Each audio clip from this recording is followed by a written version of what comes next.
Guess what I'm gonna do? I'm gonna explain the Eons with the 5 PlayStations. We got 5 Eons, we got 5 PlayStations. This is the PlayStation 5, this is the PlayStation 3 remote. Okay, how am I gonna go about this? I mean, it's a good analogy. I've really worked this out in my head. The delivery is difficult. I can have all the information and I can file it perfectly in my mind. And when it comes out, everyone's like, what the hell did he just say? Okay, I made an AI video. It was just a little overview of the Greek word ion and the usages. It's important to understand the usages of the word ion, but you also need to know when these eons took place. So let's look at the 3 usages. We have ion used, and it's three constructs. We have a singular and a singular used in the New Testament, the eon of the eons. That's in Hebrews chapter 1. I want to say verse 6, but I'd have to look. We have the eon of the eons, which is used in Ephesians chapter 3. And we have the eons of the eons, so plural, and that's used 20 times. I went over a couple of those the last time. So the 3 different constructs, and our commentators say that these are eternity. I'm sorry, but they're not. They're simply they're comparing 1 or 2 eons with the others. It's like the good and the bad. A King of Kings, Lord of Lords. We only have 1 king there. We're just showing the quality of that king and that Lord. The Holy of Holies. That was one place behind the curtain where the Ark of the Covenant was in the temple. There were other holy places, but that was the most holy. So the idea of endlessness with this eons of the eons, I'm sorry, it doesn't add up. Now, when did the eons take place? Let me put these down for a second. I gave you a brief overview of the 5 eons. So we got the initial creation of the earth. We're not told much about it. In Job, there's a mention of the sons of God shouting for joy as God laid the foundations of the earth. We know how it ended, because every eon except for the last one ends in a cataclysm. So we have with Genesis chapter 1 verse 2. It's usually translated, and the earth was formless and void, but that is not correct. It should be, and the earth became a chaos and vacant. Something happened before man was created. The earth is older than 6,000 years. We're not told what happened. We just know that it ended in a cataclysm. The earth became. That account in Genesis 1 is a restoration.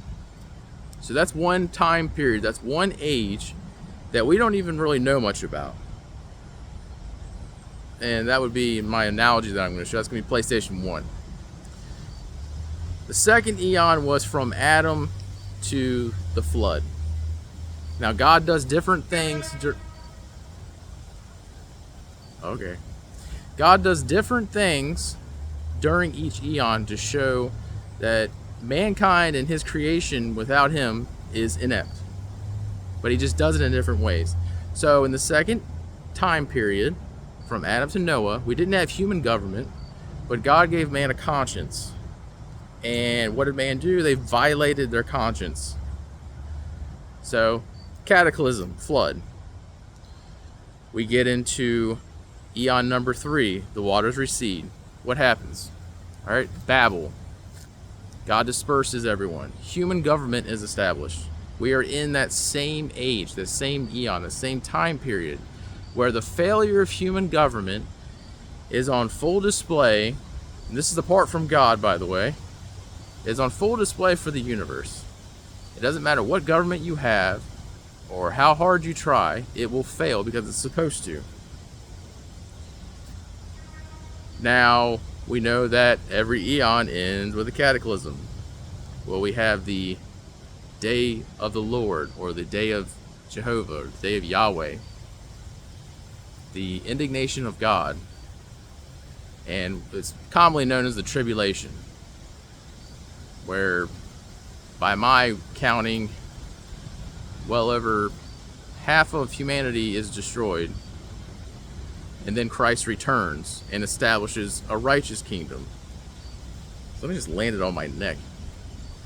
Okay, so that's the third eon, which is the present wicked eon Paul mentions in Galatians. So we're in it right now. The fourth eon is that 1,000 years that John mentions in Revelation. You have Christ ruling, you have perfect government, but God is not done displaying man's ineptitude. We know how it ends. There's a revolt at the end of the 1,000 years. Fire comes down, wipes them out, and then we have the great white throne judgment. And then those that are at the great white throne go into the lake of fire and die. That is the end of the fourth eon. Now the fifth one is the final and the greatest, because this is where God comes closer to humanity. Now he's showing that he's making it obvious that it's him, his spirit, his presence through Christ that is the only way to righteousness and goodness. You can't do it apart from him. And you get the New Jerusalem. God does away with the temple. There's no distance really. Maybe a tiny bit between Israel and the nations, but it's more ideal. Okay? So we go through, and that even that time period, which we read in Revelation, it seems like that's the end, right? But we still got dead people. We got Satan in the lake of fire, and we still have people that aren't allowed into the New Jerusalem. People from the nations. There's distinctions with Israel, the nations. So that comes to an end. Paul talks about this in 1 Corinthians chapter 15. It's called the consummation. Is the end of the last eon. So if you look at the first three eons, you got PlayStation 1, 2, and 3. Those are considered bad. Now, PlayStations in themselves aren't good or bad. It depends on the person playing it. But for the sake of my analogy, we'll just label them as the first three eons. And the fourth and the fifth one are the good ones because they are under the rule of Christ. And I'm going to go back into our Greek words and the constructs to I have a clever comparison that I'm going to use. So the console wars. I actually brought a relic from the console wars back in the early 90s. You had Sega and Nintendo.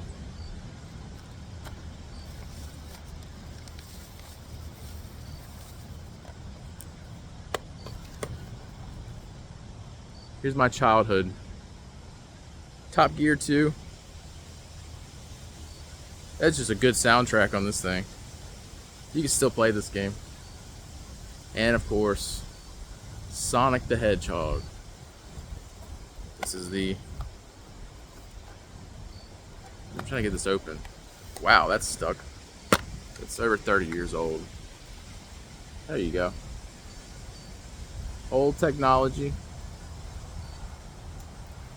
Old but still good. You can still play this too. So, the console wars. These two created PlayStation. I didn't mention this. By the way, this is like the fourth take I've done trying to explain this. So, I've already explained this, but I actually haven't because you're never gonna see it. There was a time when Sony had no intention of making a console, but Nintendo did them dirty. So they said, all right, we're going into it. So in like 1995, PlayStation, when they dropped the PlayStation, everything changed. They never looked back. All right, so we got PlayStation 1, 2, and 3. That's going to be the first three eons.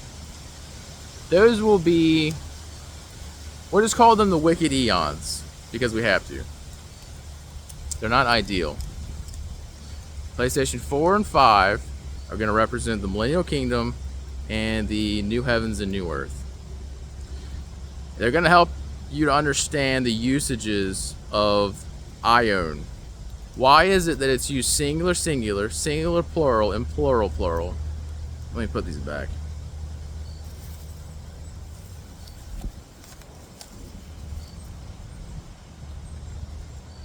So, PlayStation 3, the present wicked Eon, and then you got the New Heavens and New Earth with the PlayStation 5. Let's compare PlayStations. So we've got our wicked PlayStation and our good PlayStation. If I was to say, if someone was to ask me, what are the best two PlayStations that exist? Well, I'd say, well, the 4th and the 5th. They're the most advanced. They're more similar than the first 3. And, yeah, they're just better. So I would say that those are the PlayStations of the PlayStations. It's a little phrase I would use. PlayStations of the PlayStations. Because these suckers, and this is the 5th one, but the 4th one was great too. Those two compared to the 3rd one and the 2nd one, even with the DVD player that came with the 2nd one, those two compared with the first 3, they're just better. They're just better. They're revolutionary. So they would be the PlayStations of the PlayStations. Now, if you were to ask me, what is the single best PlayStation? Once again, I'm going to follow my template here. The 5th PlayStation, corresponding to the 5th Eon, is the best PlayStation. I would call it the PlayStation of the PlayStations. So now I've got my plural form and my singular form. But then we have to explain this strange phrasing, and I think it's in Hebrews chapter 1, where it says the Eon of the Eon. Now, if I was to say the PlayStation of the PlayStation, you say, what are you talking about? Let me explain. I gotta grab my tablet first, though.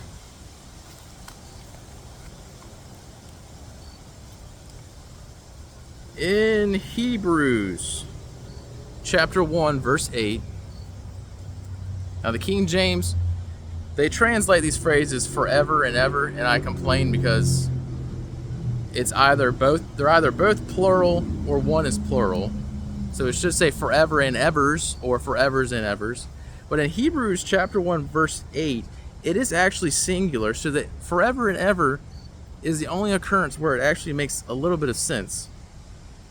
And it's a quote from Psalms, I think, talking about Christ. Yet to the Son, thy throne, O God, is for the eon of the eon, and a scepter of rectitude is the scepter of thy kingdom. So the one time that I found that it's used in both singular. Why is it used singular, singular compared to the other ones? That is because it is actually comparing what I would say the 4th and the 5th PlayStation. Oh, there's something flying. Away. Away with you. It is comparing the 4th and the 5th eons. Christ begins his rule in the 4th eon, the millennial reign. He's laying the foundation, though, for the 5th. The fruit from the sowing of the 4th eon will become evident in the 5th eon. So to be the eon of the eon is showing that it's the fruit. It's the fruit of the 4th one. So the 4th one is the foundation. And with PlayStation, I can use something that explains this perfectly. Did you know, let me put this down, that the first 3 PlayStations used different processing methods when compared to PCs. Let me put this back. They use their own tailor-made processors. Now, to understand what the most common, what we call a control layout or instruction manual for a processor, the most common one is the x86. x86, like I said, is like an instruction manual for the relation between a software program. Why is this bee flying around my face? A software program and how it relates to the processor. It is the, it's the control layout. Back in 1978, I think Intel created this, the x86, we'll call it a format, and then IBM created their personal computer in 81, and after that it went mainstream. So back in the 90s, Bill Gates, you got MS-DOS, you got Windows, they use the x86 instruction manual for all the PCs. So when you buy a PC, they're using this same the same control system. And here's a little example to explain what the control system itself is. If you have a car, the car might have a different engine, could be electric, could be diesel, could be anything. Have a different driver. So the engine would represent the processor, and the driver would represent the software program. So you can have a different driver and you can have a different engine or motor in the case of an electric car. But you know what is always there in every car? A steering wheel, a gas pedal, and a brake pedal. That's x86. It's the control layout. It's uniform throughout all of these computers. It is the foundation from 81 all the way to now. They still use it. They use a more advanced form these days, but that's what it is. So you can have different driver, like Windows, whatever, it doesn't matter what program it is. But in order to communicate with the processor, it has used the steering wheel, the gas pedal, and the brake pedal. So x86. Well, PlayStation, the first three, did not use this. They had to create their own way of processing, and I'm sure they did a great job. But with PlayStation 4, they adopted the x86 model. Now, why was this important? Before, they were having issues with game developers. The game developers would have to figure out how this instruction manual that Sony created works and then create the game. But now that Sony has taken the mainstream computer instruction manual, so to speak, and implemented it, the developers can make the games much easier. So this also helps Sony. So with the PlayStation 4, that was the first time they had done it. The fifth one, this was the first time that something carried over, just like the good things from the fourth Eon will carry over into the fifth. This was the first time that something from a previous PlayStation had carried over and like evolved. They didn't have to change it. That core remained the same, just the good things from it. So it became faster. Sony was able to make a better hard drive, solid state drive, a controller with what we call haptic feedback. If you press the buttons on this, if you're playing like a first person shooter, the buttons, the resistance will change on it. It'll get harder to push. Just crazy little things that they have more time to do.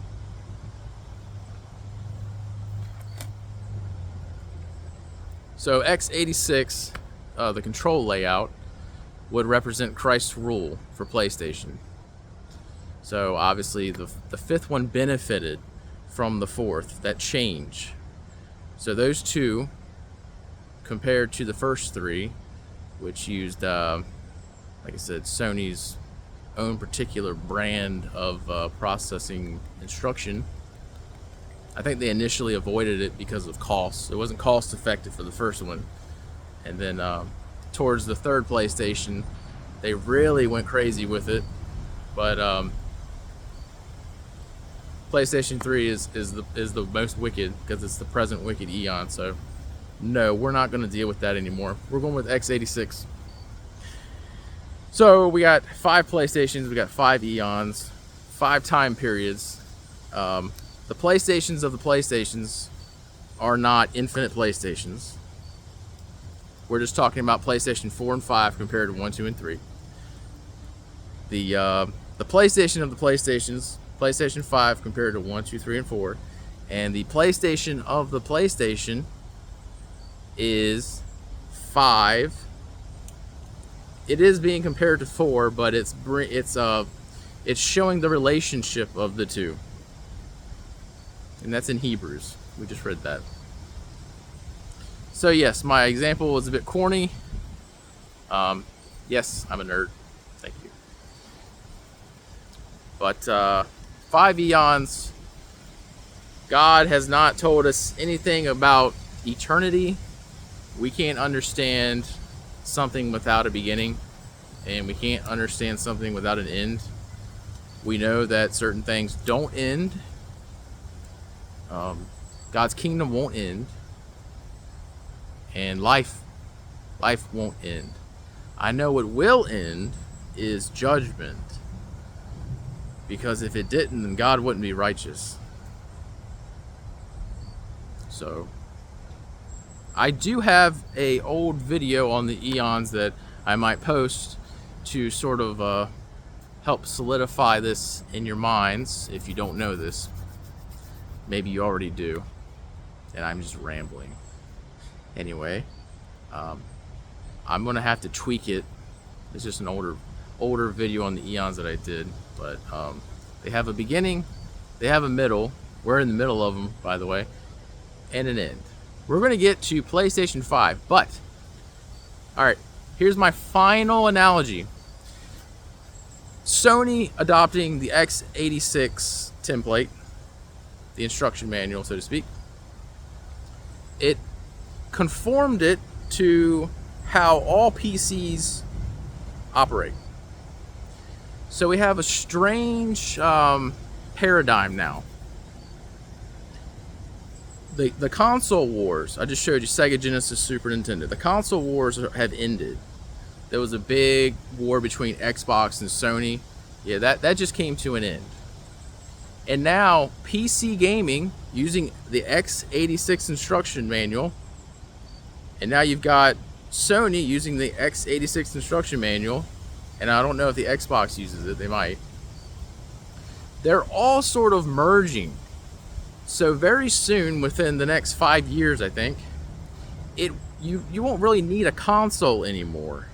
It's all going to come together, and they're going to be working together. So a developer will come out with a game, and it doesn't matter whether you have a PlayStation, an Xbox, or a PC. You will be able to get the game, if, despite the licensing thing, you'll be able to get the game and play it on any one of these devices, even if it's handheld. It'll all be run off of the same thing. I think this is a good example of the consummation in 1 Corinthians 15. And I'm just going to read that to end this. Where God is all in all, there is harmony between him, reconciliation between him and his creatures. Now there is a reconciliation in the gaming world. I know it's corny. It's the best I got, alright? 1 Corinthians chapter 15, verse 20.